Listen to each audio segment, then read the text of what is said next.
जरा सोचिए, आप एक हवाई जहाज में बैठे हैं। सब कुछ नॉर्मल है, लोग अपनी अपनी सीट पर बैठे हैं, कुछ लोग सो रहे हैं, कुछ लोग मूवीज देख रहे हैं, पायलट कॉकपिट में है, एयर ट्रैफिक कंट्रोल से बात भी हो रही है। लेकिन कुछ ही समय बाद वो हवाई जहाज दुनिया से गायब हो जाता है। ना कोई मैसेज आया, ना कोई वार्निंग मिली और ना ही रडार पर कोई सिग्नल दिखा। सुनने में यह किसी सस्पेंस फिल्म की कहानी लग सकती है, लेकिन ये बिल्कुल सच है। आज मैं आपको उसी फ्लाइट की कहानी सुनाने जा रहा हूँ जिसे पूरी दुनिया MS-370 के नाम से जानती है। ये कहानी है मलेशिया एयरलाइंस की उस फ्लाइट की जिसका नंबर था MH370। तारीख थी 8 मार्च 2014। रूट था कुआलालंपुर से बीजिंग। जहाज भी कोई छोटा मोटा नहीं था। दुनिया के सबसे सुरक्षित माने जाने वाले जहाजों में से एक बोइंग 777 था। उस रात उस प्लेन में 239 लोग सवार थे। इनमें 227 पैसेंजर थे और 12 क्रू मेंबर्स जो अपनी ड्यूटी पर तैनात थे। रात के करीब 12:42 पर इस फ्लाइट ने रनवे से उड़ान भरी। शुरुआत के कुछ मिनटों तक सब कुछ एकदम नॉर्मल था। पायलट से लेकर पैसेंजर तक किसी को भी अंदाजा नहीं था कि ये उड़ान मंजिल तक कभी पहुंचेगी ही नहीं। ये महज एक टेक ऑफ नहीं था, बल्कि इतिहास की सबसे बड़ी अनसुलझी पहेली की शुरुआत थी। टेक ऑफ हुए अभी करीब 40 मिनट ही हुए थे।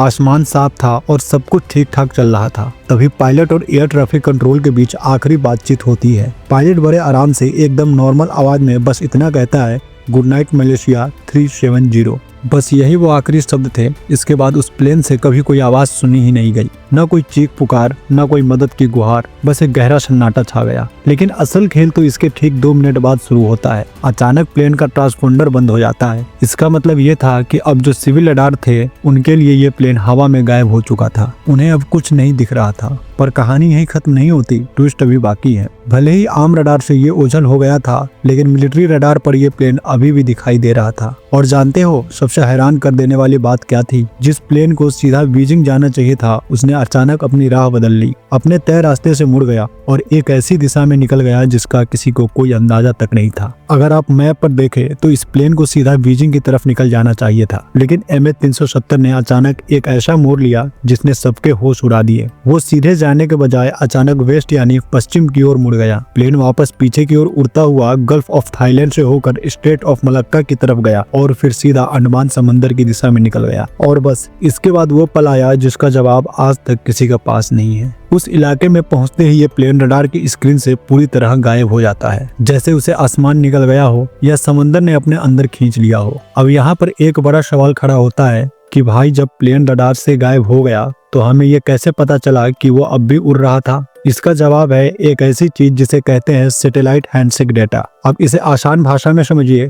प्लेन और सैटेलाइट के बीच हर कुछ घंटों में एक ऑटोमेटिक सिग्नल का लेन देन होता है, जैसे कोई हेलो कह रहा हो। जब एक्सपर्ट ने इन सिग्नल को बारीकी से चेक किया तो एक चौंकाने वाली बात सामने आई। पता चला कि गायब होने के बाद भी प्लेन कई घंटों तक उड़ता रहा और इन सिग्नल के इशारे बता रहे थे कि प्लेन अंत में हिंद महासागर के दक्षिणी हिस्से की तरफ गया था। लेकिन वो ठीक किस जगह पर गिरा, उसकी एग्जैक्ट लोकेशन क्या थी, ये सवाल आज भी एक पहेली बना हुआ है जिसका जवाब किसी के पास नहीं है। इसके बाद शुरू हुआ दुनिया का सबसे बड़ा और सबसे महंगा सर्च ऑपरेशन। मतलब समंदर का कोना कोना छान मारा गया, बड़े बड़े जहाज भेजे गए, आसमान से लगातार स्कैनिंग हुई और समुद्र की गहराइयों को नापने के लिए अंडर वाटर सोनार तक का इस्तेमाल किया गया। साउथ चाइना सी से लेकर हिंद महासागर तक हजारों किलोमीटर दूर का इलाका छान लिया गया। ये खोज कोई 2-4 दिन की नहीं बल्कि सालों साल तक चली, लेकिन नतीजा कुछ नहीं मिला। उस विशाल प्लेन का एक बड़ा हिस्सा या कोई ठोस सबूत कभी मिला ही नहीं। पूरा का पूरा प्लेन जैसे हमेशा के लिए दफन हो गया हो। काफी समय बीत जाने के बाद साल 2015 में उम्मीद की एक छोटी सी किरण जगी। समुद्र के किनारे कुछ छोटे छोटे एयरक्राफ्ट के टुकड़े मिले।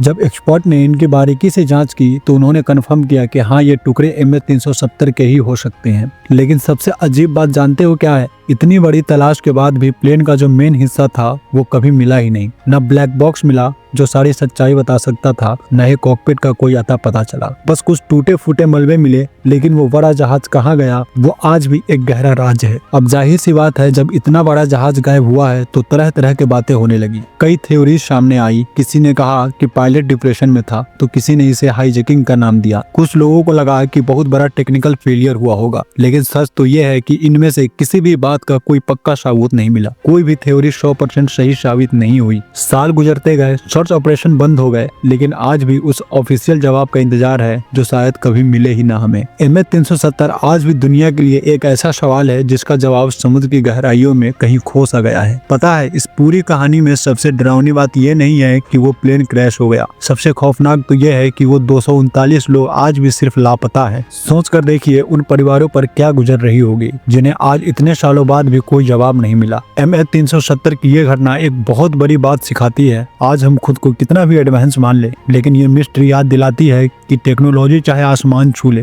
कुदरत के कुछ रहस्य हमेशा 2 कदम आगे ही रहती है। अगर इस कहानी ने आपको भी सोचने पर मजबूर कर दिया है तो इस वीडियो को लाइक जरूर कीजिएगा और अपनों के साथ शेयर करना मत भूलिएगा। ऐसे ही गहरी और सच्ची मिस्ट्री के लिए हमारे चैनल को सब्सक्राइब कर लीजिएगा ताकि आप कोई भी कहानी मिस ना कर सकें।